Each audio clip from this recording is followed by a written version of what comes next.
Review পিটিশনের সময় শেষ হওয়ার পর ৫ পাকিস্তানের সাক্ষ্য নেয়ার আবেদন মৃত্যুদণ্ডপ্রাপ্ত মানবতা বিরোধী অপরাধী সালাউদ্দিন কাদেরের।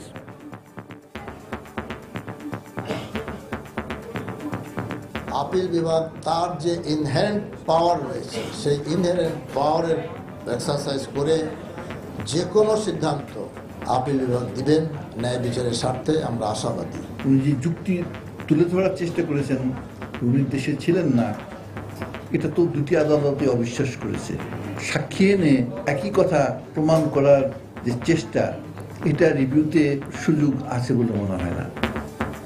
রাজনৈতিক উদ্দেশ্য প্রণোদিত হয়েই এই আবেদন, মন্তব্য সাবেক বিচারপতির। রাজনৈতিক ফায়দা ওঠার জন্য, এটা ধূম্রজাল সৃষ্টি করার জন্য আমি মনে করি এই দরখাস্ত দিয়েছেন। এর কোনো আইনগত ভিত্তি আছে বলে আমি মনে করি না। নির্যাতিতদের সাক্ষ্যের পর বিদেশিদের সাক্ষ্য অবান্তর, মন্তব্য শহীদ সন্তানদের। সর্বোচ্চ আদালত রায়টা বহাল রেখেছে, এরপরে ওইটা আবার সেম কোর্টের মধ্যে রিভিউ কি করে হয়, কি করে ইয়ে করে, সেটা আমি মাথায় আসছে না। স্বয়ং আমার গ্রুপ নিয়ে তাকে গুলি করছে, তার থেকে বড় সাক্ষী পৃথিবীতে আর হতে পারে না। শুধু সময়টা ক্ষেপণ করবে এবং কিছু বাড়াবাড়ি করবে আর কিছু না, কিন্তু আশা করি রায় বহাল থাকবে। দেখছিলেন প্রধান শিরোনাম। সন্ধ্যার সময় সঙ্গে আছি আমি জাফর সাদিক এবং আমি ওয়াহিদা স্বপ্না। এবার অন্যান্য শীর্ষ সংবাদ। শিশু পাচারের অভিযোগে গ্রেফতার স্বেচ্ছাসেবী সংগঠন অদম্য বাংলাদেশের ৪ জন জামিনে মুক্ত, বললেন মিথ্যা অভিযোগের শিকার হয়েছেন তারা। গণপরিবহনের ভাড়া ও সেবার মান নিয়ে ক্ষুব্ধ যাত্রীরা। সুশীল সমাজের গণশুনানিতে নানা অভিযোগ, তদারকি বাড়ানোর তাগিদ বিশেষজ্ঞদের।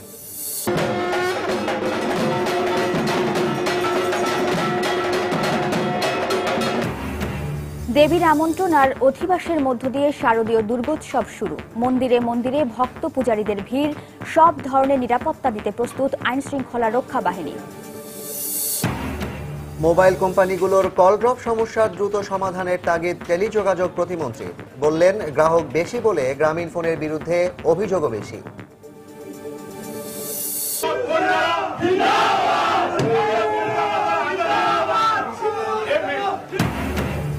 এবং ভারত পাকিস্তান দ্বিপক্ষীয় সিরিজ আয়োজন বাতিলের দাবিতে মুম্বাইয়ে ভারত ক্রিকেট বোর্ড কার্যালয়ে শিবসেনার হামলা, 10 জন আটক।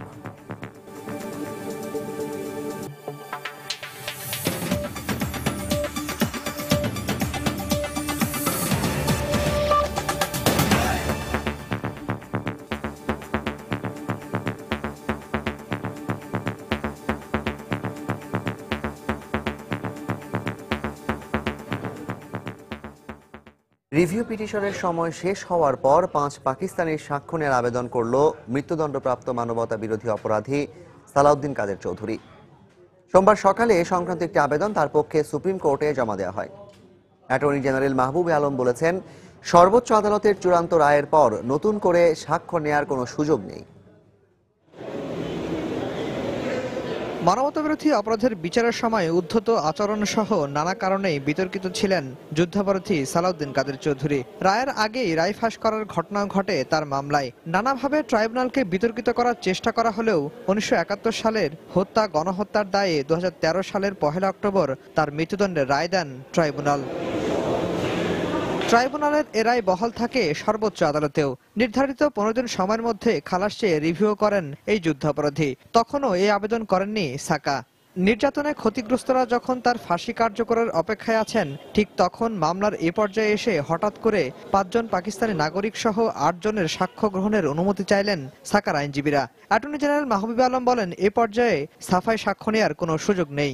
ট্রায়াল কোর্ট এবং আপিল কোর্ট দুইটি আদালতই তার যে প্লি যেটা উনি নিয়েছিলেন, উনি যে যুক্তি তুলে ধরার চেষ্টা করেছেন উনি দেশে ছিলেন না, এটা তো দুটি আদালতে অবিশ্বাস করেছে।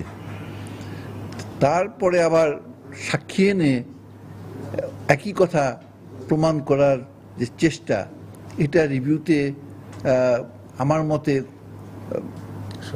সুযোগ আছে বলে মনে হয় না। যদিও আসামি পক্ষের আইনজীবী মনে করেন, ন্যায় বিচারের স্বার্থে যে কোনো সময় এ বিষয়টি বিবেচনায় নিতে পারেন আদালত। যে সাক্ষী দিতে চাচ্ছে আপনারা তাদেরকে সমন করুন, আর নতুবা আমরা যাতে ডিউ প্রসেসে অর্থাৎ ওই দেশের যারা সত্যায়িত করার ক্ষমতা রাখেন সেই সত্যায়িত কপি আমাদেরকে আদালতে দাখিল করার অনুমতি দিন। সাকার আইনজীবীর দাবি ৭১-এ অপরাধের সময় তিনি যে দেশেই ছিলেন না এই ৮ জন তার সাক্ষ্য দেবেন। যদিও রাষ্ট্রপক্ষ বলছে ইতিপূর্বে সাকার আইনজীবীর এমন সাক্ষ্য প্রমাণ আমলে নেয়নি আদালত। আফজাল হোসেন, সময় সংবাদ, ঢাকা। এদিকে মামলার এ পর্যায়ে এসে আসামির পক্ষে সাফাই সাক্ষ্য নেয়ার কোনো সুযোগ নেই বলে মনে করেন সাবেক বিচারপতি সৈয়দ আমিরুল ইসলাম। তিনি মনে করেন রাজনৈতিক উদ্দেশ্যে ধূম্র জাল সৃষ্টির জন্যই আদালত নির্ধারিত রিভিউ পিটিশনের সময়ের পর এ আবেদন করেছেন তারা। গুলশানে নিজ বাসায় সময় সংবাদকে একথা বলেন সাবেক এই বিচারপতি। এই রকম দরখাস্ত দেওয়ার কোনো বিধান সংবিধানে তো নাই, সুপ্রিম কোর্ট রুলসের অনুযায়ীও নাই। সুতরাং এই আবেদন বিবেচনায় নেওয়ার কোনো সুযোগ আছে বলে আমি মনে করি না। যেহেতু এটা একটা রাজনীতির সাথে মামলাটা সম্পৃক্ত, সুতরাং তারা একটা রাজনৈতিক ফায়দা ওঠার জন্য, একটা ধূম্রজাল সৃষ্টি করার জন্য আমি মনে করি এই দরখাস্ত দিয়েছেন। এর কোনো আইনগত ভিত্তি আছে বলে আমি মনে করি না। এদিকে সর্বোচ্চ আদালতে সালাউদ্দিন কাদেরের চূড়ান্ত রায়ের পর নতুন করে বিদেশি নাগরিকদের সাফাই সাক্ষ্য নেওয়ার কোনো প্রয়োজন নেই বলে মন্তব্য করেছেন ৭১-এর নির্যাতিত পরিবারের স্বজনরা। বিকেলে সময় সংবাদের কাছে কথা জানিয়েছেন তারা।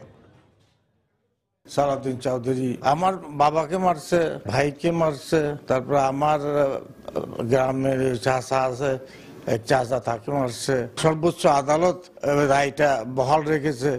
এরপরে ওইটা আবার সেম কোর্টের মধ্যে রিভিউ কি করে হয়, কি করে ইয়ে করে, সেটা আমি মাথায় আসছে না। সে বলছে নাকি ওখানে ছিল না, বাংলাদেশে ছিল না, তৎকালীন পূর্ব পাকিস্তান ছিল না। আমার কমান্ডার আমার গ্রুপ নিয়ে আমি তাকে স্বয়ং আমার গ্রুপ নিয়ে তাকে গুলি করছি। তার থেকে বড় সাক্ষী পৃথিবীতে আর হতে পারে না। শুধু সময়টা ক্ষেপণ করবে এবং কিছু বাড়াবাড়ি করবে, আর কিছু না, কিন্তু আশা করি রায় বহাল থাকবে। অদম্য বাংলাদেশ নামের একটি বেসরকারি সংস্থার বিরুদ্ধে শিশু পাচারের অভিযোগে দায়ের করা মামলায় ৪ কর্মকর্তাকে জামিন দিয়েছেন আদালত। শুনানি শেষে আজ ঢাকার মুখ্য মহানগর হাকিম তাদের জামিনে মুক্তি দেন। জামিনে মুক্ত হয়ে স্বেচ্ছাসেবী সংগঠনটির কর্মকর্তারা জানান, তারা পথ শিশুদের জীবনমান উন্নয়নে কাজ করতেন। শিশুদের পড়াশোনা, কম্পিউটার শেখানোটাই ছিল এই সংগঠনটির প্রধান কাজ। তাদের সঙ্গে থাকা পথ শিশুদের মধ্যে একজন মোবারক, যে কিনা বাসা থেকে রাগ করে পালিয়ে তাদের সঙ্গে যুক্ত হয়। পরবর্তীতে তার চাচার করা অভিযোগের পরিপ্রেক্ষিতে পুলিশ ভুল বুঝে তাদের আটক করে।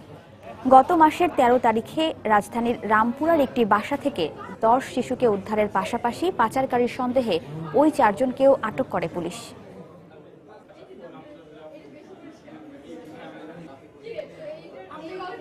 আমরা এই বাচ্চাদেরকে নিয়ে দীর্ঘ সময় ধরে কাজ করছি, তাদের উন্নয়নের জন্য, তাদের একটু ভালো থাকার জন্য। আর এই তো মানে টোটালটা এটা মানে অসত্য আর মানে ভুল বোঝাবুঝি বা মিথ্যা অভিযোগের উপরে এই পর্যন্ত নিয়ে আসা আমাদেরকে। আপনারা যারা ছিলেন চ্যানেলের লোক, তাদের সামনে আপনারা দেখছেন যে আমাদেরকে কোনো রকম কথা বলা বা কিছু করতে দেয়, আমাদেরকে নেওয়া হয়েছে, আবার মুভ করে ভিতরে আনা হয়েছে। আমি তার আগে একাধিকবার বলতে চাই যে আমি অ্যাটলিস্ট ওসির সাথে কথা বা অন্য কারোর সাথে কথা বলে বা মিডিয়া যদি ফেসে করতাম তাদের সাথে কথা বলে সুযোগ দেওয়া হোক, সো দেওয়া হয় নাই। আপাতত সবকিছুই পরিস্থিতির শিকার ছিলাম, এখনো পরিস্থিতির শিকার, এতটুকুই বলতে পারবো। মহাষষ্ঠী পূজার মধ্য দিয়ে শুরু হলো শারদীয় দুর্গোৎসব। সারা দেশের মণ্ডপে মণ্ডপে পূজা অর্চনার মাধ্যমে দেবী দুর্গাকে আমন্ত্রণ জানানো হয়। সত্য, সুন্দর আর কল্যাণের প্রত্যাশা অন্তরে নিয়ে মাকে স্বাগত জানিয়েছেন, মায়ের অঞ্জলি নিয়েছেন ভক্তরা। তাদের প্রত্যাশা পূজার প্রতিটি দিনই থাকবে এমন উৎসব মুখর।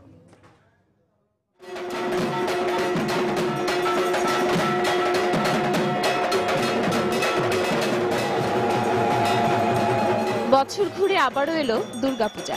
রোববার বোধনের পর সোমবার সকালে মহাষষ্ঠীর লগনে দেবীর আমন্ত্রণ ও অধিবাস। মহামায়াকে আমন্ত্রণ জানানো হলো চণ্ডী পাঠের মাধ্যমে, আর বেদ বাক্য উচ্চারণের মধ্য দিয়ে মর্তে আহ্বান জানানো হলো অন্য দেবতাদের। ভক্তরা আরাধনা করলেন দুর্গতি নাশিনীর, নিলেন তার চরণের আশীর্বাদ। মায়ের আগমনী আজকে তো অবশ্যই শুভ হবে।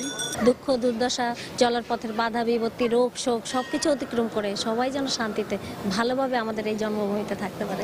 বিভিন্ন মন্দিরে ঘুরবো এবং সারাদিনই ব্যস্ত থাকবো এবং উৎসব উদ্যাপনার সাথে কাটাচ্ছি। এবার প্রতি বছর সাথে এবছর অনেক বেশি পুজো হইতেছে এবং সবাই জায়গায় পূজার আয়োজন অনেক অনেক অনেক ভালো। আরতি শেষে পুরোহিত বললেন, মহাষষ্ঠীতে ষোড়শ উপাচারে বন্দনা করা হলো মা দুর্গার। মায়ের চরণে আকুতি জানিয়েছি, মা যেন প্রতি বৎসরের ন্যায় এইবারও সকল অশুভ শক্তি ধ্বংস করে মা শুভ শক্তি সঞ্চয় করেন এবং এই মাতৃভক্ত মানুষগণ যাতে মায়ের কাছে সেইভাবে শান্তিতে বসবাস করতে পারে। বিকেলে প্রতিমা উন্মোচনের পর মহাসপ্তমীর পূজা শুরু হবে মঙ্গলবার সকাল 7:34। পারমিতাহীন, সময় সংবাদ, ঢাকা। এদিকে দেশের 28,000 পূজা মণ্ডপে সব ধরনের নিরাপত্তা দিতে প্রস্তুত আইন শৃঙ্খলা রক্ষাকারী বাহিনী। সকালে রাজধানীর বনানী পূজা মণ্ডপ পরিদর্শনে গিয়ে একথা জানান র্যাবের মহাপরিচালক বেনজির আহমেদ। শারদীয় উৎসব নির্বিঘ্ন করতে পুলিশের পাশাপাশি সারা দেশে র্যাব সদস্যরাও মোতায়েন থাকবে বলেও জানান তিনি।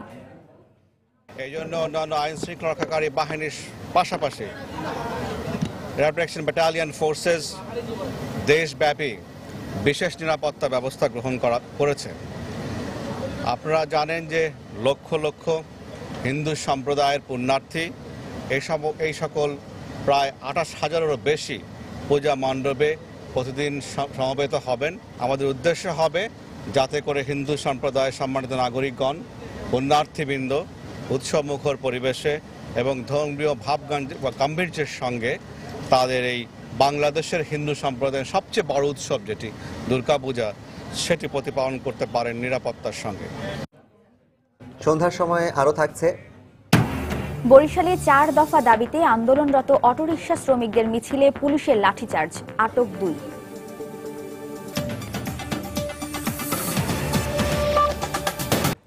সরকারি কর্মকর্তা কর্মচারীদের পর এবার রাষ্ট্রপতি, প্রধানমন্ত্রী, মন্ত্রিসভার সদস্য, বিচারপতি ও সংসদ সদস্যদের বেতন প্রায় দ্বিগুণ করার সিদ্ধান্ত নিয়েছে সরকার।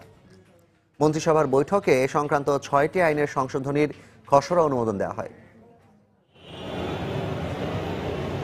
রীতি অনুযায়ী সরকারি কর্মকর্তা কর্মচারীদের বেতন ভাতা পুনর্নির্ধারণের পর সাংবিধানিক বিভিন্ন পদেরও বেতন ভাতা এবং অন্যান্য আর্থিক সুযোগ সুবিধা পুনর্নির্ধারণ করা হয়ে থাকে। এরই ধারাবাহিকতায় রাষ্ট্রপতি, প্রধানমন্ত্রী, জাতীয় সংসদের স্পিকার এবং প্রধান বিচারপতি সহ 15টি পদের বেতন 91% বেশি বাড়ানোর সিদ্ধান্ত হল মন্ত্রিসভার বৈঠকে। এর মধ্যে রয়েছেন মন্ত্রিপরিষদের সদস্য, deputy speaker, chief whip, appeal ও হাইকোর্ট বিভাগের বিচারক এবং সংসদ সদস্যরা। রাষ্ট্রপ্রধানের নতুন বেতন প্রস্তাব করা হয়েছে 1,20,000 টাকা, প্রধানমন্ত্রীর 1,15,000 টাকা, স্পিকারের 1,12,000 এবং প্রধান বিচারপতির 1,10,000 টাকা। সংসদ সদস্যদের নতুন বেতন প্রস্তাব করা হয়েছে 55,000 টাকা। এছাড়া এই সব পদের ব্যয় নিয়ামক ভাতা, বাড়ি ভাড়া, দৈনিক ভাতা এবং স্বেচ্ছাধীন তহবিলও দ্বিগুণ করা হয়েছে। সাধারণভাবে সরকারি কর্মকর্তা কর্মচারীদের যে বেতন ভাতা, এটার বৃদ্ধির সঙ্গে সামঞ্জস্য রেখে এটা করা হয়। একেবারে এটা গাণিতিকভাবে আপনি ঠিক হিসাব মেলানো এটা সমীচীন হবে না। এখন প্রশ্ন করতে পারেন যে আগে সরকারি কর্মকর্তাদেরটা কেন করা হচ্ছে, পরে তাদেরটা কেন? এটা উত্তরটা খুব সহজ, কারণ এই সমস্ত পদে অধিষ্ঠিত ব্যক্তির সংখ্যা খুবই কম। যেখানে ফাইন্যান্সিয়াল ইমপ্লিকেশন বেশি, ওইটা আগে ঠিক করা হয়। চলতি বছরের 1 জুলাই নতুন বেতন এবং আগামী বছরের 1 জুলাই থেকে নতুন ভাতা কার্যকর হবে বলে জানান মন্ত্রিপরিষদ সচিব। যদি ভ্রমণ করেন, ট্যুর করেন দেশের ভিতরে, তাহলে একটা আমরাও ডিএ পাই, তারাও ডিএ পান। দেশের বাইরের ক্ষেত্রে তারা কি ভাতা পাবেন, হোটেল ভাড়া কি পাবেন, দৈনিক ভাতা কি পাবেন, এটা সরকার নির্ধারিত হবে। সংশোধনীতে বিরোধী দলীয় নেতা ও উপনেতার বেতন আলাদা করে বাড়ানো হয়নি। তারা মন্ত্রী ও প্রতিমন্ত্রীর সমান আর্থিক সুবিধা পাবেন। সেই হিসেবে তাদের বেতন ভাতাও বাড়ছে দ্বিগুণ হারে। শাহ আলী জয়, সময় সংবাদ, ঢাকা। দফায় দফায় গণপরিবহনের ভাড়া বাড়ার পাশাপাশি ভাড়া আদায়ে পরিবহন মালিকদের স্বেচ্ছাচারিতার কাছে জিম্মি হয়ে পড়েছেন সাধারণ যাত্রীরা। এছাড়া সরকারি নিয়ম না মেনে ভাড়া আদায় করা হলেও যাত্রী সেবার মান বাড়ানো হচ্ছে না বলেও অভিযোগ সাধারণ মানুষের। সকালে জাতীয় প্রেস ক্লাবের সামনে যাত্রী পরিবহনের ভাড়া বাড়ানোর বিষয়ে বাংলাদেশ যাত্রী কল্যাণ সমিতি আয়োজিত গণশুনানিতে এ অভিযোগ করেন তারা। এ সময় যাত্রী সেবার মান উন্নয়নে কর্তৃপক্ষের তদারকি বাড়ানোর দাবি জানানো হয়। মিরপুর থেকে শাহবাগ, গুলিস্তান এবং মতিঝিলের দূরত্ব যাই হোক, ভাড়া একই। সরকার কর্তৃক নতুন নির্ধারিত প্রতি কিলোমিটারে 10 পয়সা করে ভাড়া বাড়ানোর কথা থাকলেও তা মানছেন না পরিবহন কর্তৃপক্ষ। এতে ক্ষুব্ধ হলেও পরিবহন মালিকদের কাছে জিম্মি হতে হচ্ছে বলে জানান তারা। মোহাম্মদপুরের কোনো ভাড়া বাড়ে নাই, ঠিক আছে, আমরা আগের বারে নিচ্ছি। বাড়ানোর পর তো 1 টাকা 70 পয়সা করে নিচ্ছে, কিন্তু হিসাবে কিন্তু তার আগে থেকেই ভাড়া বেশি নিচ্ছিল। শাহবাগ থেকে তো উঠার নিয়ম নাই, কিন্তু ওরা যেগুলো উঠাচ্ছে সেগুলো ওই পয়সা 20 টাকায় নিচ্ছে কিংবা 25 টাকায় নিচ্ছে। শাহবাগ আসতে আগে 10 টাকা রাখতো না, 15 টাকা রাখে। প্রত্যেকটা গাড়ি কিন্তু লোকাল, এখানে সিটিং করার পরে চিটিং করতেছে তারা। সরকার নির্ধারিত নতুন ভাড়া এবং যাত্রী হয়রানি বিষয়ে জাতীয় প্রেস ক্লাবের সামনে সোমবার অনুষ্ঠিত হয় গণশুনানি। এতে যাত্রী সেবার মান, বাড়তি ভাড়া আদায় সহ নানা অনিয়মের অভিযোগ করেন সাধারণ মানুষ। প্রতিদিন 3 থেকে 4 ঘন্টা পর্যন্ত আমাদের সময় নষ্ট হয়ে যাচ্ছে। এটা শারীরিকভাবে আমরা কষ্ট করতেছি, আমার দুটা দিকে আমাদের লস হচ্ছে। আমরা যদি 30 টাকা দেই তারপর আমাদের দাঁড়িয়ে যেতে হয়, আমাদের কোনো সাইড দেওয়া হয় না গাড়ির মধ্যে। এই সময় কর্তৃপক্ষের মনিটরিং সহ যাত্রী সেবার মান উন্নয়নে সরকারের প্রতি দাবি জানান সুশীল সমাজের প্রতিনিধিরা। এই যে বাস, মিনিবাস যেগুলো আমরা দেখতে পাচ্ছি, এগুলোর বেশিরভাগ মালিক হচ্ছে সরকার সংশ্লিষ্ট ক্ষমতাবান লোকজন, যার ফলে এরা যা খুশি তাই করতে পারে। মালিক যদি 90 পয়সা বেশি নেয় সেটাও তদারক করা, সেটা নিয়ন্ত্রণ করা এবং তার বিরুদ্ধে ব্যবস্থা নেওয়া সরকারের দায়িত্ব। কোনো শ্রমিক সংঘের নয়, কোনো মালিক সমিতির নয়। সরকার নির্ধারিত ভাড়ার চার্জ যদি প্রত্যেক গাড়িতে ঝুলিয়ে দেওয়া হয় তাহলে যাত্রী এবং বাস শ্রমিকদের মধ্যে বচসা হওয়ার কোনো সম্ভাবনা থাকে না। সরকারের সংশ্লিষ্ট কর্তৃপক্ষ আছেন তারা যাতে এইটাকে একটা অবশ্যই বিবেচনায় আনে। যেমন আমি মনে করি এখানে যে একটা বিআরটিএ ইচ্ছা করলে একটা টিম করে দিতে পারে, যে মানুষের আচরণ, ভাড়া নিয়ে যে ধরনের আচরণ হচ্ছে মানুষের সাথে। গণপরিবহন বাড়ানো গেলে সাধারণ মানুষের ভোগান্তি কমে আসবে বলেও দাবি ওঠে গণশুনানিতে। সেলিয়া সুলতানা, সময় সংবাদ, ঢাকা। অতিরিক্ত ভাড়া আদায় বন্ধ এবং পরিবহন রক্ষণাবেক্ষণ ব্যবস্থা উন্নত না হলে বিআরটিসির বিরুদ্ধে কঠোর ব্যবস্থা নেওয়া হবে বলে হুঁশিয়ারি দিয়েছেন সড়ক পরিবহন ও সেতুমন্ত্রী ওবায়দুল কাদের। দুপুরে রাজধানীর মতিঝিলে বিআরটিসির ভবনে বিআরটিসির বাস পরিচালনার সঙ্গে সংশ্লিষ্ট কর্মকর্তা ও ডিপো ম্যানেজারদের সঙ্গে বৈঠক শেষে একথা বলেন তিনি। 2 বছরও হয়নি, আর্টিকুলেটেড বাসগুলো তাকানো যায় না। ডিপো ম্যানেজাররা অনেকেই অপকর্ম করে, সরকার কা মাল দরিয়া মে ডাল, সেই অবস্থা, এই অবস্থা আমি হতে দেবো। এটার একটা বিহিত করতেই হবে। কেন 25 টাকা নেওয়া হয়? কেউ 25 টাকা নেয়, কেউ 30 টাকা নেয়। বিআরটিসি যদি নিয়ম না মানে আমি বেসরকারি মালিকদের কি বলবো?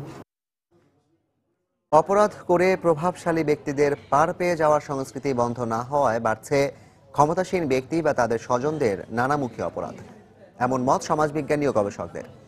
এক্ষেত্রে সরকারকে জিরো টলারেন্স নীতি অনুসরণের পরামর্শ দিয়েছেন তারা। তাফসির বাবুর রিপোর্ট। গত 12 অক্টোবর গুলশানের রাস্তায় 16 বছর বয়সী এক কিশোরের বেপরোয়া গাড়ি চালানোর কারণে গুরুতর আহত হয় রিকশা চালক সহ 3 জন। পরে পুলিশ গাড়িটি আটক করলেও গাড়ি চালক সাবেক এমপির ভাতিজাকে নিরাপদে রেখে আসে তার বাসায়। চলতি বছরই আওয়ামী লীগের এক নারী সংসদ সদস্যের ছেলে গভীর রাতে রাস্তায় বেপরোয়া গুলি চালালে মারা যায় 2 জন। সবশেষ গাইবান্ধায় সরকার দলের এক সংসদ সদস্যের গুলিতে আহত হয় এক শিশু। প্রভাবশালী ব্যক্তি কিংবা তাদের স্বজনদের এ ধরনের অপরাধ প্রবণতাকে সমাজের জন্য অশুভ লক্ষণ হিসেবে দেখছেন সমাজবিজ্ঞানী ও গবেষকরা। ওই ছেলেকে তো 90 লক্ষ টাকার গাড়ি একটা বাঙালি দিতে পারে, তুমি ভাবতে পারো সেই বাঙালির কত টাকা আছে? তো এগুলো হচ্ছে আমাদের সমাজের অবক্ষয়।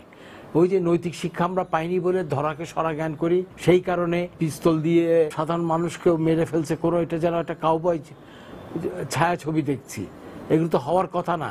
সংশ্লিষ্টরা বলছেন এতে করে যেমন আইনের শাসন নিয়ে প্রশ্ন উঠবে, তেমনি আস্থাহীনতা বাড়বে মানুষের মধ্যে। যে বেপরোয়া একটা ভাব, যে আমি ক্ষমতার সাথে আছি, যা ইচ্ছা খুশি তাই করব এবং এখানে আইনের শাসনের আমি ঊর্ধ্বে অনেকটা, এই সামাজিক মনস্তত্ত্বটা অত্যন্ত চিন্তার বিষয়। তো এখানে আইনের শাসনের একটা উপর এক ধরনের প্রশ্নবোধক চিহ্ন চলে আসতে পারে।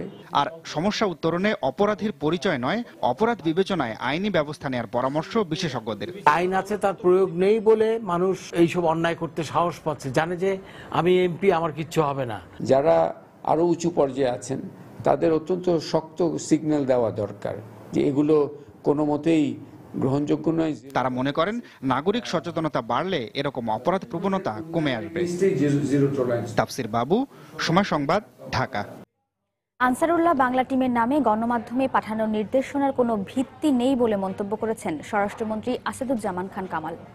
রাজধানী ঢাকেশ্বরী মন্দিরে পূজা মণ্ডপ পরিদর্শন শেষে তিনি একথা বলেন। এ সময় স্বরাষ্ট্রমন্ত্রী বলেন, কোনো জঙ্গি গোষ্ঠী যাতে মাথাচাড়া দিতে না পারে সে ব্যাপারে আইনশৃঙ্খলা বাহিনী সজাগ আছে।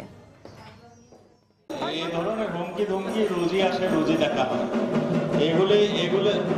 এগুলোর কোনো ভিত্তি নেই।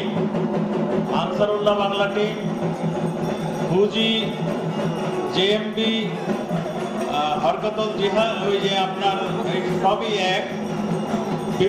বিভিন্ন সময়ে বিভিন্ন নামে এরা আত্মপ্রকাশ করার চেষ্টা করছে। আমাদের নিরাপত্তা বাহিনী সজাগ আছে। জঙ্গিদের আশ্রয় প্রশ্রয় দেয় না, টেরোরিস্টদের আশ্রয় প্রশ্রয় দেয় না। পাশাপাশি আমরা বলতে চাই, আমরা কোনো বিচ্ছিন্নতাবাদীদেরকে আমাদের বাংলাদেশে আশ্রয় প্রশ্রয় দেই না।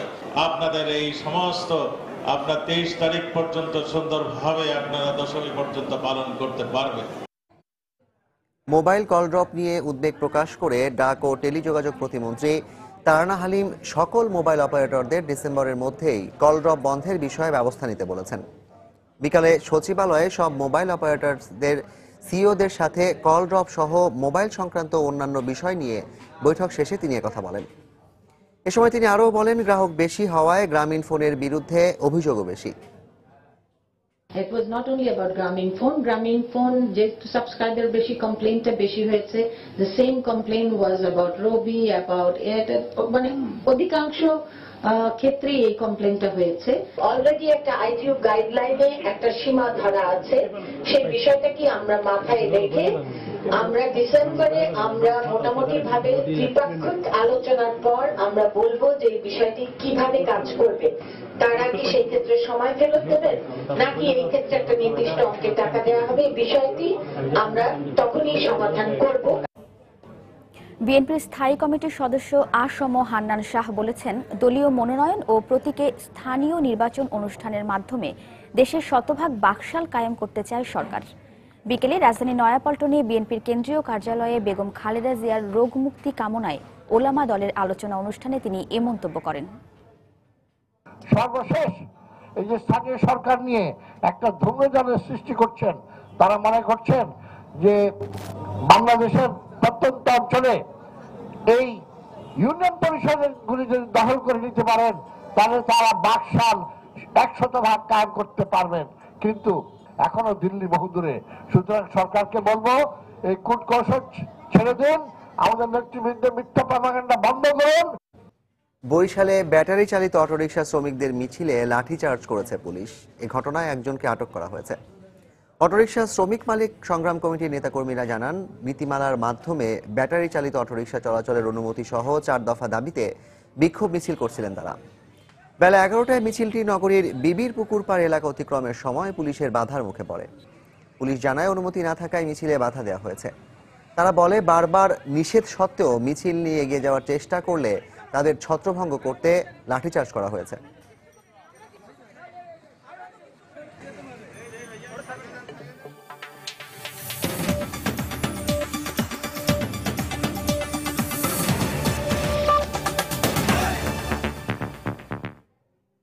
কলকাতায় বৃহত্তম দুর্গা প্রতিমা দেখায় নিষেধাজ্ঞা আরোপ করেছে পুলিশ। এই প্রতিমা দেখতে দক্ষিণাঞ্চলের দেশপ্রিয় পার্ক সহ আশপাশের এলাকায় ট্রাফিক ব্যবস্থা ভেঙে যাওয়ার ফলে এই নির্দেশ দেওয়া হয়েছে বলে দাবি পুলিশের। রোববার পঞ্চমী পূজার সন্ধ্যায় 88.5 ফুট উচ্চতার এই বিশাল আকৃতির দুর্গা প্রতিমা দেখতে দেশপ্রিয় পার্ক জনসমুদ্রে পরিণত হয়। দর্শনার্থীদের গাড়ির চাপে ভেঙে পড়ে আশপাশের ট্রাফিক ব্যবস্থা। উত্তর কলকাতাতেও যানজট দেখা দেয়।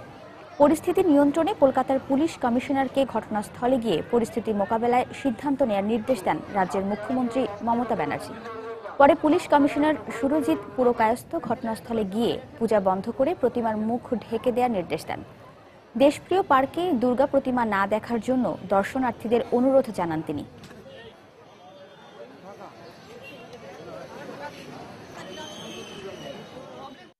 একটা পুজোকে কেন্দ্র করে যেভাবে একটা মানুষের ঢল ওখানে নামছে বা নেমেছিল, তার জন্য সমস্ত দক্ষিণ কলকাতার একটা অঞ্চলটা খুব এফেক্টেড হয়ে গেছে। আমরা ওনাদেরকে বলেছি, তারাও সহযোগিতা এখন করছেন এবং ওই পুজো এখন বন্ধ রাখা হচ্ছে। আমি আপনাদের মাধ্যমে অ্যাপিল করব যে ওই জায়গাটাকে অ্যাভয়েড করতে, সাধারণ মানুষকে ওই একটা পার্টিকুলার পুজোকে অ্যাভয়েড করুন।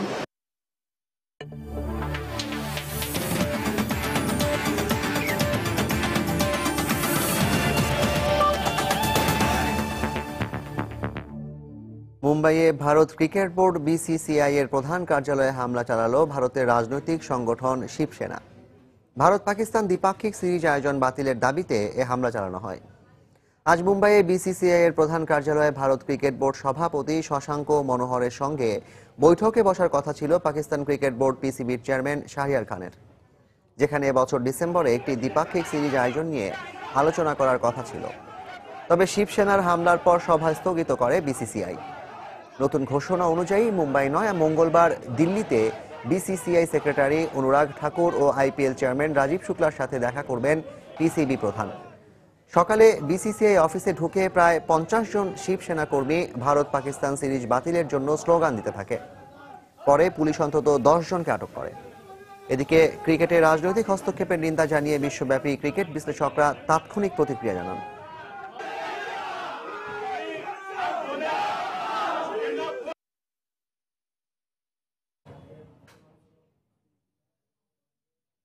সন্ধ্যার সময় এ পর্যায়ে শীর্ষ সংবাদ জানিয়ে দিচ্ছি আরেকবার। রিভিউ পিটিশনের সময় শেষ হওয়ার পর 5 পাকিস্তানের সাক্ষ্য নেওয়ার আবেদন মৃত্যুদণ্ডপ্রাপ্ত মানবতা বিরোধী অপরাধী সালাউদ্দিন কাদেরের। সুযোগ নেই বললেন অ্যাটর্নি জেনারেল। শিশু পাচারের অভিযোগে গ্রেফতার স্বেচ্ছাসেবী সংগঠন অদম্য বাংলাদেশের 4 জন জামিনে মুক্ত, বললেন মিথ্যা অভিযোগের শিকার হয়েছেন তারা। মোবাইল কোম্পানিগুলোর কল ড্রপ নিয়ে সমস্যার দ্রুত সমাধানের তাগিদ টেলিযোগাযোগ প্রতিমন্ত্রীর, বললেন গ্রাহক বেশি বলে গ্রামীণ ফোনের বিরুদ্ধে অভিযোগও বেশি।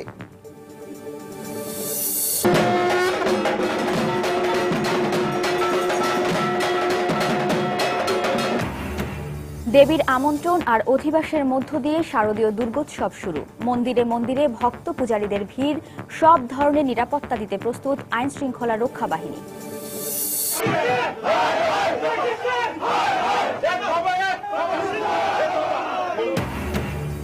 এবং পাকিস্তানের সঙ্গে দ্বিপক্ষীয় সিরিজ আয়োজন বাতিলের দাবিতে মুম্বাইয়ে ভারত ক্রিকেট বোর্ড কার্যালয়ে শিবসেনার হামলা, 10 জন আটক।